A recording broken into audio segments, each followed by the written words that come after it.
All right, so this is a little bit about the spa situation.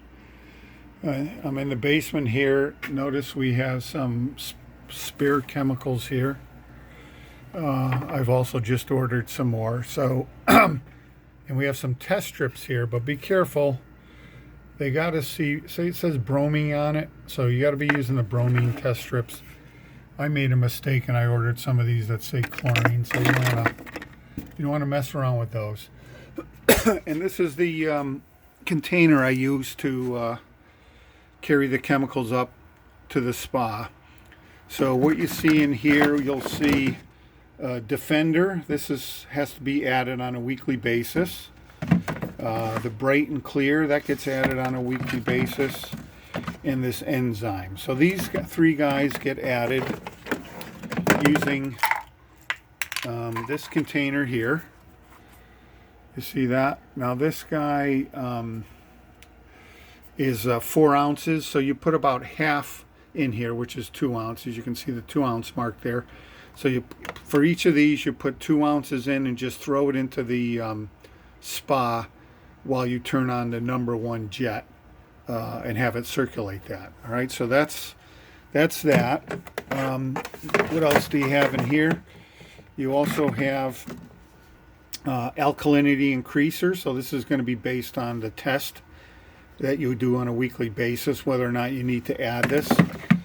Increases the overall alkalinity. And then this is Spa Up, and this increases the pH in the water. So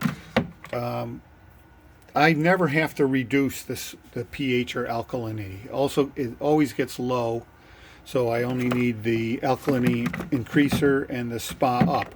And those, I usually use this dispensing device here, and you put one full, if you fill this up, throw it into the water. And then you let that run, and maybe you test it in a day or so. But usually that keeps things in mind. And then here's the testing strips. They're in here too. You notice they're bromine testing strips. And that's what you have to use, okay? And I keep those right in here. The testing strips. This is a defoamer. So if it gets a little foamy in there, you can spray some of this in there. And then here's the bromine tablets. So these are, there's, I don't know, about a third left in here. And then there's another whole container, big container of bromine tablets here. So you need like 2 or 3 tablets a week for this to operate properly, okay?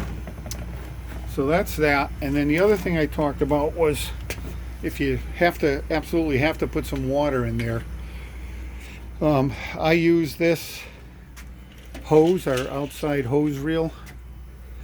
Okay, so you can see that it's got a valve on the end of it. So I just take this and I carry it over to the sink here, and I sit it in the sink like this. I take off this guy. Okay, I got this the wrong way. This has to go in this way because you're going to pull the hose out that way. Yeah, get some stuff in the way here. So I just disconnect this. All right, and then this screws on to the faucet like this. So you screw it on tight like that. All right, and then once that's on tight, you can turn the water on, keeping this closed, and you can pull this thing out, right, all the way up to the spa. So you got to make sure this is snug. I didn't snug it up here, but tighten that up, bring it up to the spa, and you could run the water, depending on how low it is. You might run it for 10 minutes or so if it's really low. Okay, that's part 1 of this spa instruction.